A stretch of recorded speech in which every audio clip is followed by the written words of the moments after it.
Well, welcome back. As New York reels from this weekend's anti-Semitic terror attacks, Americans are left with a jarring reminder. These incidents have been skyrocketing across the country, and Jewish communities are left plagued with fear as leaders try to curb the violence. So to help pinpoint what is to blame, Trump 2016 campaign staffer and founder of the Exodus movement, Elizabeth Pipko, joins me now to talk a little bit more about it. Thank you so much for joining us. Thanks for having me. So let's first of all bring up the numbers so far that we have. This is from the National Anti-Semitic Hate Crime incidents as of December 29th, and they're 1,347.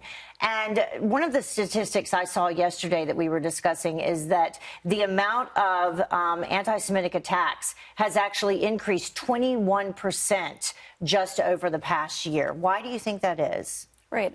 Look, we live in some really polarized times right now in our country. You know it. I know it. People around the country feel it. And unfortunately, historically speaking, when a country goes through this kind of strife, people look for a scapegoat. Oftentimes, that's the Jewish people.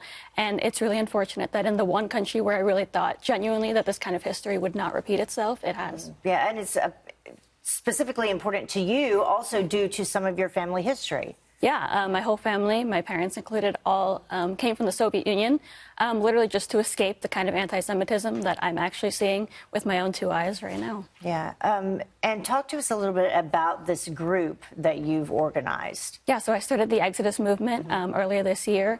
Our goal number one is just to empower Jewish Americans. So many people around the country don't really feel like they have the courage to vote for who they want to vote for.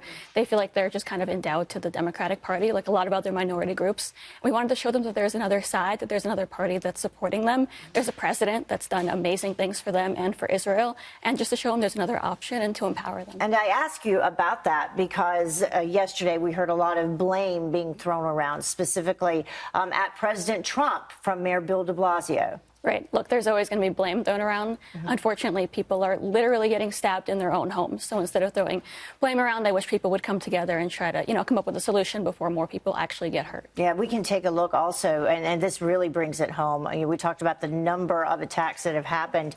If you take a look just from December 23rd, the latest attack, as you mentioned, 5 people stabbed in this rabbi's private home was number 9.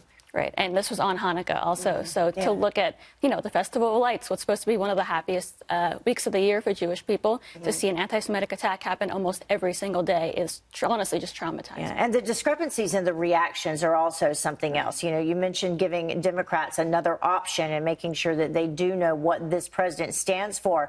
Democrats actually failed to condemn several instances of anti-Semitism this year.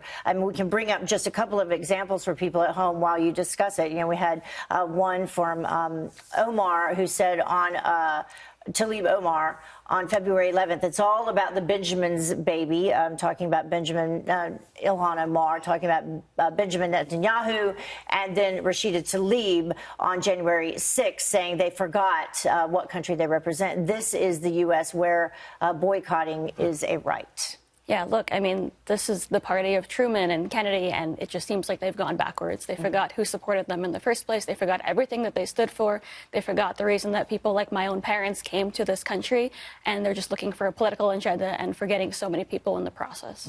So your advice moving forward, what do we need to do?